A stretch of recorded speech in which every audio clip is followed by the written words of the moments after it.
Hello there, I'm a day late reviewing 1993's Undercover Blues. The first thing you must know is that it is a comedy, and it crosses into farce on many occasions. At no time is anything taken seriously, even though ostensibly it is a story about a pair of secret agents trying to capture an arms dealer.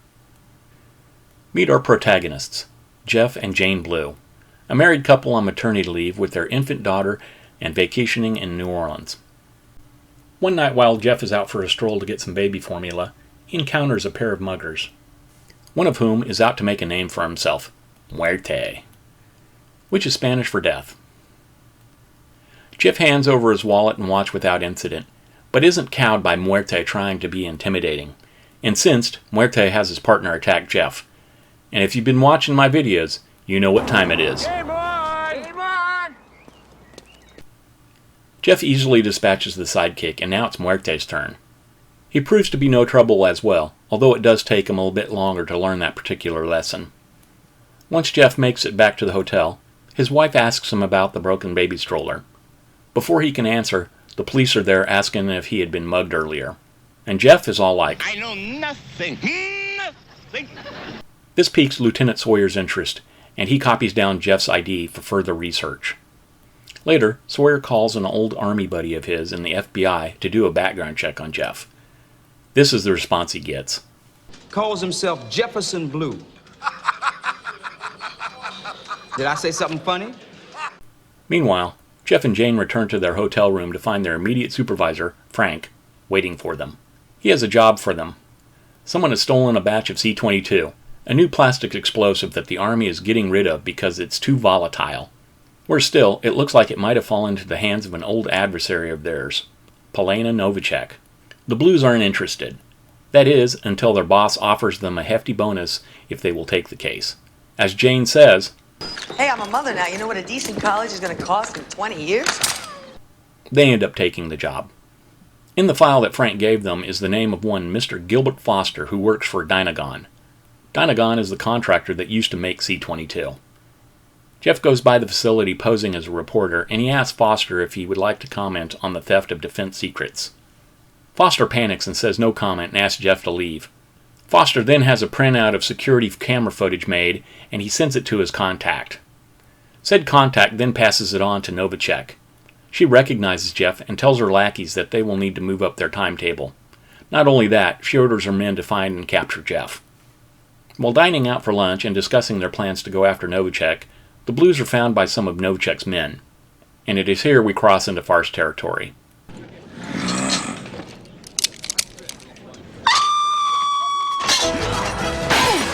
The Blues escape, and later Jeff calls Foster to set up a meeting, posing as one of Novacek's goons over the phone. They will meet at a cemetery tomorrow afternoon. The next day, Lieutenant Sawyer and his partner decide to tag along with the Blues, as they are interested in finding out what the Blues are up to in New Orleans. At the cemetery, Sawyer discovers Foster's body. I'm here to keep an eye on you. So much for that lead. Bogus. So later that night, the Blues decide to break into Foster's house to look for clues. Here they run into Sawyer and his partner again. The Blues tell them that they are after Novacek. It's their job to return her to Czechoslovakia to stand trial. They're at Foster's place looking for information on the middleman between Foster and Novacek.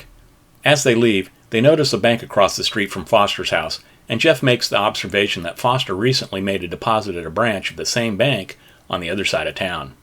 Things that make you say, The next day, Jeff has Sawyer and his partner go into the bank to spook the middleman.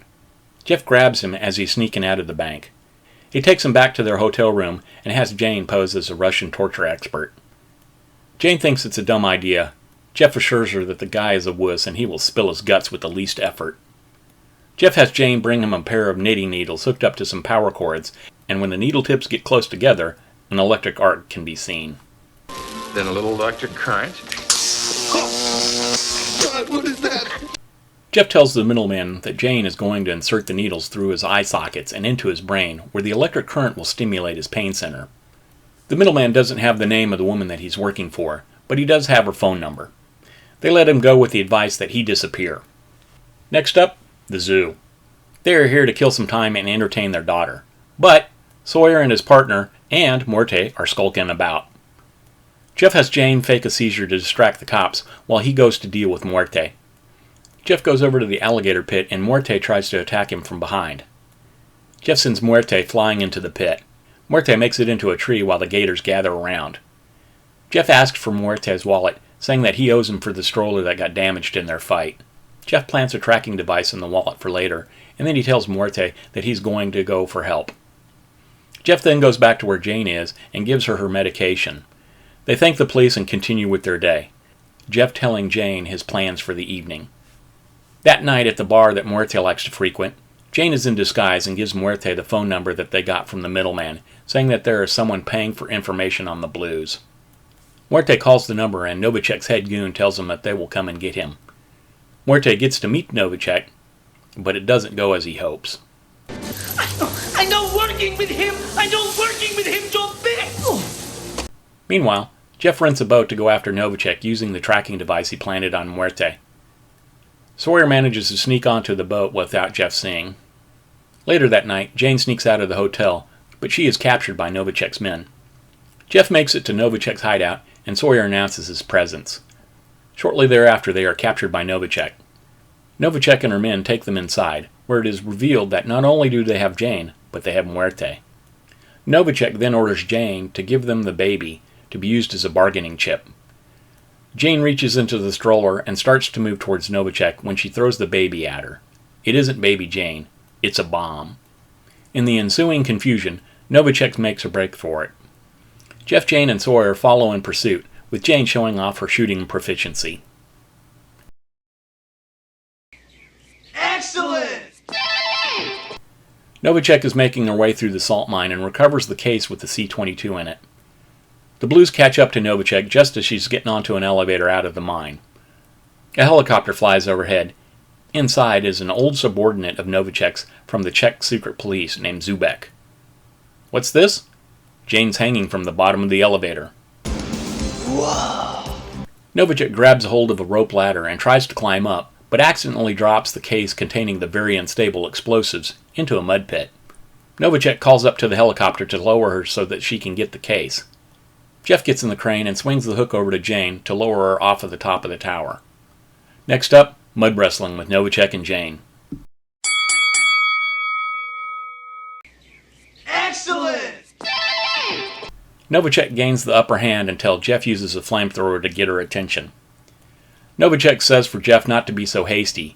If he lets her have the C-22, he can join her and the two of them can run off and be rich together. Jeff declines the offer. Jane then breaks free and whips Novacek. However, the helicopter lowers into view, and Zubek points a gun at them, telling them to let Novacek go. Novacek runs over to the helicopter and makes her escape. Only it turns out that Zubek is part of the current Czech police and is here to arrest her. Frank is next to the pilot and he slaps a pair of cuffs on her. Jeff, Jane, and Sawyer make it back to the hotel the Blues are staying at, as Jeff explains to Sawyer that they had to make Novacek want to get on the helicopter willingly, but now that it is all over, they are leaving New Orleans, and Sawyer can take it easy. We get one final gag with Muerte as the Blues leave on a sailboat. The end. Well, there you have it, Undercover Blues. I left out most of the humor of the movie because comedy depends on surprise, and I have found that comedy ages like milk. Meaning that the more times that you see or hear it, the less funny it becomes. Which of course is the biggest problem with comedies. If they don't have much of a story going on to keep you involved, then the movie experience will probably be just a one-off. Monty Python's Meaning of Life, Cheech and Chong's next movie, Home Alone, Caddyshack, Stripes, Dumb and Dumber. Have you seen any of these more than 2 or 3 times? Galaxy Quest, on the other hand, I've seen that many times. But that isn't pure comedy. It's a sci-fi adventure and a character study of Tim Allen's Jason Nesmith. It also has some comedic elements to it, but maybe that's just me. I like to return to films. It's like hanging out with an old friend. Comfortable, relaxing. You, on the other hand, might prefer the one-and-done experience. To each their own. For me, I've seen Undercover Blues several times, and I still think it's cute. But I admit that it seldom rises beyond a bit of fluff. Nothing is taken seriously, and there is no sense of danger, which can be a problem for a spy flick. This is a comedy first, however. But, if you're looking for something to bring a smile to your face, this movie could be for you. There are many things to recommend about the movie. Turner and Quaid have nice chemistry together. Tucci's delightfully campy, and this was made back in the time when men and women could be seen as equals and be competent on their own and not at the expense of others. Jane is a badass because Jane is a well-trained badass, not because her husband and all the villains are idiots. I'll give you that Muerte is an idiot, but that is his character. He's an idiot with everyone. Jane is still formidable with villains that are not idiots. And Jeff, while shown as someone who doesn't take anything seriously, is shown to be competent as well. Very refreshing. And if you've ever wondered where Dave Chappelle got his start in acting, look no further. The movie was directed by Herbert Ross. He bounced back and forth between dramas and comedies. He's best known for Steel Magnolias, Footloose, California Suite, The Goodbye Girl, and Funny Lady. I think he does a serviceable, if uninspired, job. It was written by Ian Abrams, and he only has 4 writing credits. This, Rolling Thunder, Bumps in the Night, and as the creator of the TV show Early Edition. The movie stars Kathleen Turner, Dennis Quaid, Stanley Tucci, Oba Babatunde, and Larry Miller. They all do a good job, but the way the material is handled by Ross, none of the actors are called to flex their acting muscles. The movie is rated PG-13 for strong language and some comedic violence. It's only an hour and a half long, so it won't tax your patience. It cost $25 million to make, but it only took in $12.32 million, so there's not going to be a sequel anytime soon.